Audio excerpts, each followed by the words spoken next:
Olá, pessoal do sétimo ano, aqui quem está falando é o professor de vocês, o professor Juliano de Geografia, e vamos tratar da conquista e o processo de ocupação da região nordeste do nosso Brasil. Então, vamos lá?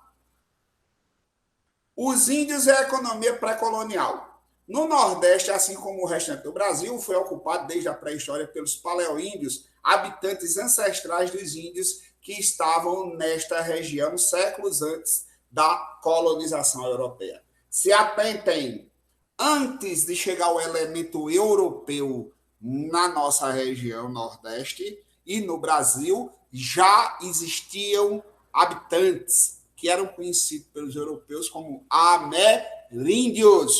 Então, prestem bem atenção.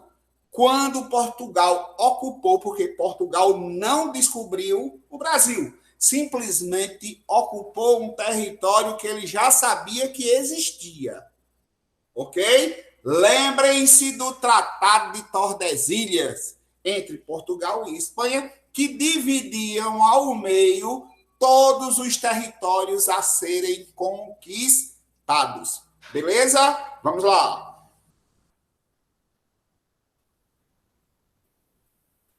Na época do descobrimento, alguns historiadores acreditam que existiam cerca de 5 milhões de indígenas no território que foi posteriormente chamado de Brasil. Prestem bem atenção que a população nativa já era muito grande naquela época.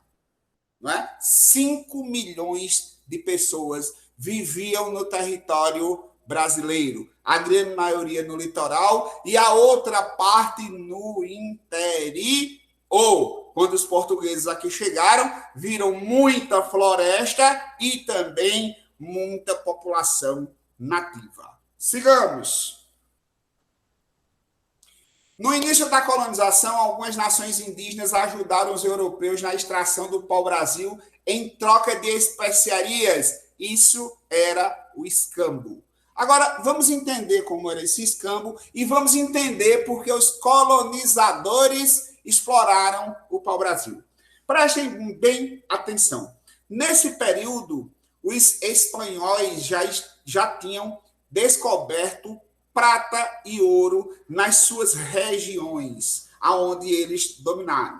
Lá no vice-reino do México, que atualmente é a República do México, e em outras áreas aqui da América do Sul, principalmente a região do Peru. Então, nesse período, os espanhóis já tinham descoberto bastante ouro e bastante prata. E os portugueses, de início, não identificaram esses metais aqui no Brasil. Então, qual era a opção? Eles descobriram lá que existia uma madeira conhecida como pau-brasil. Aí vem o nome do nosso país, né? Pau-brasil. Essa árvore tem um miolo que tem uma parte avermelhada que se extrai um corante natural de cor púrpura ou vermelha, que era altamente apreciada no mercado internacional daquela época. Então, os europeus viram uma oportunidade econômica para fixar o seu domínio sobre essa área e automaticamente tirar lucro dela. Então, o que é que acontece? Eles vão ludibriar as populações indígenas, né, trocando madeira de muito valor por bugigangas que não tinham nenhum valor. Então, começa aí uma relação de exploração e uma relação desigual entre os europeus, portugueses, e os povos que habitavam o nosso território. Sigamos! No entanto, o que prevaleceu no período foi a exploração e a eliminação dos índios devido às constantes batalhas contra os senhores de engenhos e exploradores.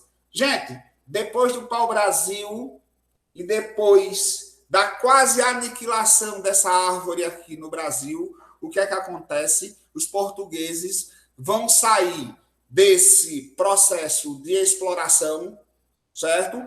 E voltam-se para a agricultura, porque eles vão descobrir que existe um solo específico, um solo argiloso nas regiões litorâneas do nosso país que daria para plantar cana. Então, o que é que aconteceu? A planta cana veio de fora, foi plantada, se deu bem demais, se desenvolveu de maneira vertiginosa e os engenhos ganharam uma nova feição dentro do nosso país. Começou a virar a mola mestra, a produção de açúcar. Virou a mola mestra, a mola econômica de nossa região e também do Brasil.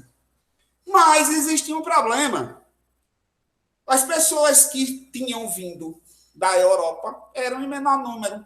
Não tinha mão de obra suficiente para manter as engrenagens dos engenhos funcionando. Então, o que é que acontece? A população nativa vai ser escravizada.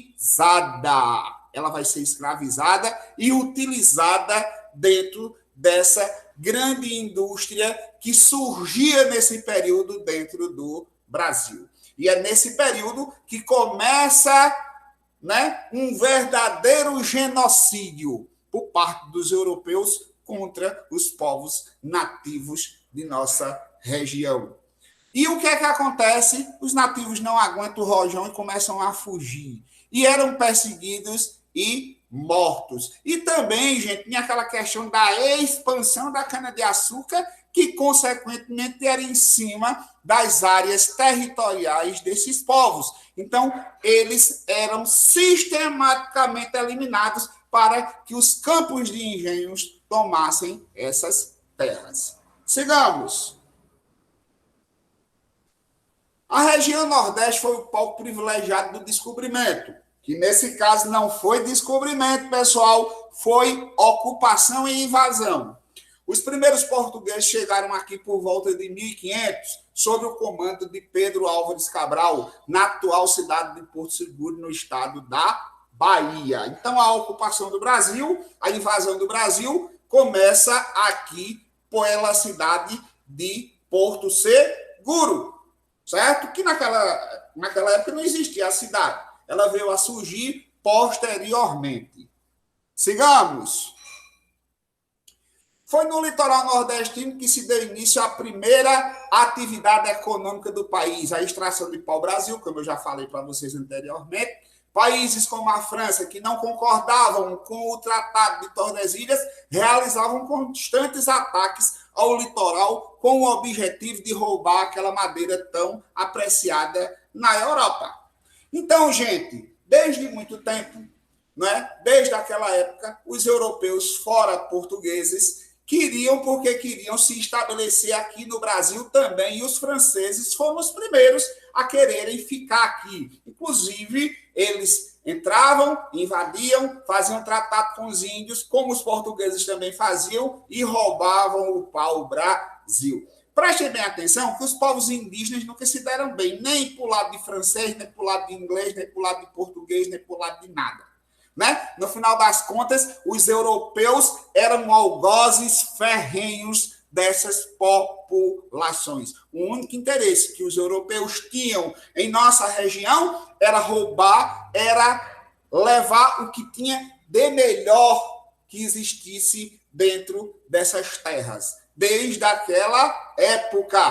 Prestem bem atenção nisso aí. Sigamos.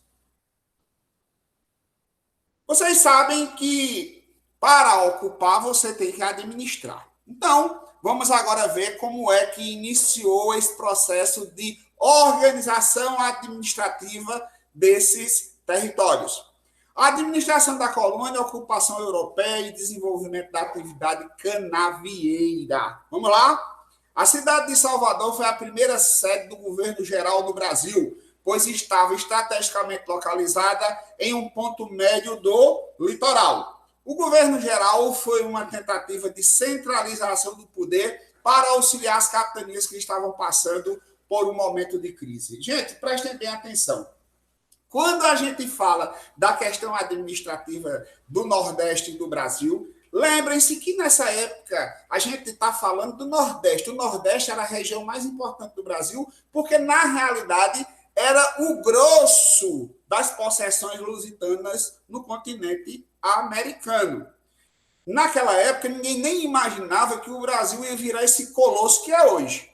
Tá certo? Então, prestem bem atenção. Então, o Brasil português era o Nordeste e partes da região Sudeste.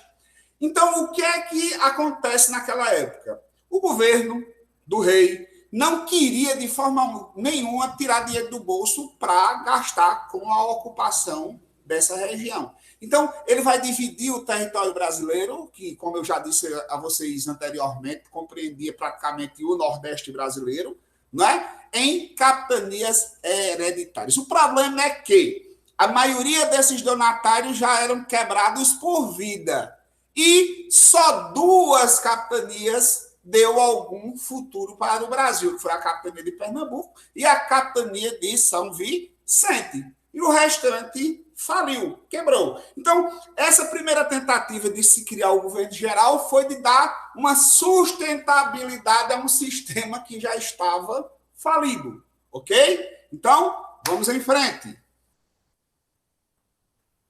Principais nomes da ocupação europeia no Brasil. Esse senhor que vocês estão vendo aqui na tela é Maurício de Nassau. Esse camarada era europeu da região da Alemanha que estava a serviço dos holandeses. E ele foi o primeiro governador holandês aqui no Brasil. Aí vocês vão me perguntar, Holanda no Brasil? Prestem bem atenção no que eu vou dizer aqui.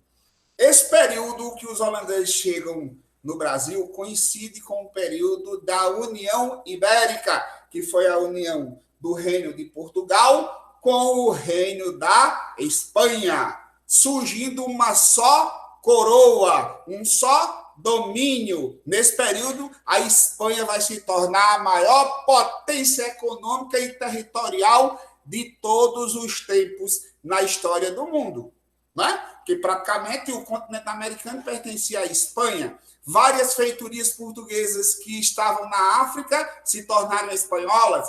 Várias feitorias que estavam na Ásia também. E a Espanha se torna essa potência hegemônica no mundo. Acontece que, nesse mesmo período, nós vamos ter as famosas guerras religiosas entre protestantes e católicos. Então, o que é que acontece? Os holandeses eram protestantes e os espanhóis e portugueses católicos. Então, houve um embate muito grande. E a gente também tem que entender que a Holanda também pertenceu à Espanha e se tornou independente da Espanha. Então, já existia uma guerra muito ferrenha entre holandeses e espanhóis. Automaticamente, essa guerra vai chegar também nas possessões coloniais espanholas da América. E o Brasil, nessa época, era uma possessão colonial da Espanha. Ok? Então, automaticamente, essa região também era a região mais rica desse período, porque produzia o famoso ouro branco, que era o açúcar. Então, os holandeses chegam aqui no Brasil, invadem e vão passar mais de 3 décadas comandando toda a produção de açúcar da região Nordeste. Então, Maurício de Nassau foi o ícone dessa época, porque foi o cara que mais incentivou a produção de açúcar dentro da região e automaticamente, né, modificou até a parte urbanística da principal cidade, que era Recife, não é? Ok? Que ele implementou o seu governo e criou toda uma estrutura governamental dentro dessa região que fica situada em Pernambuco. Pela oportunidade e continua na próxima semana. Um abraço e tudo de bom!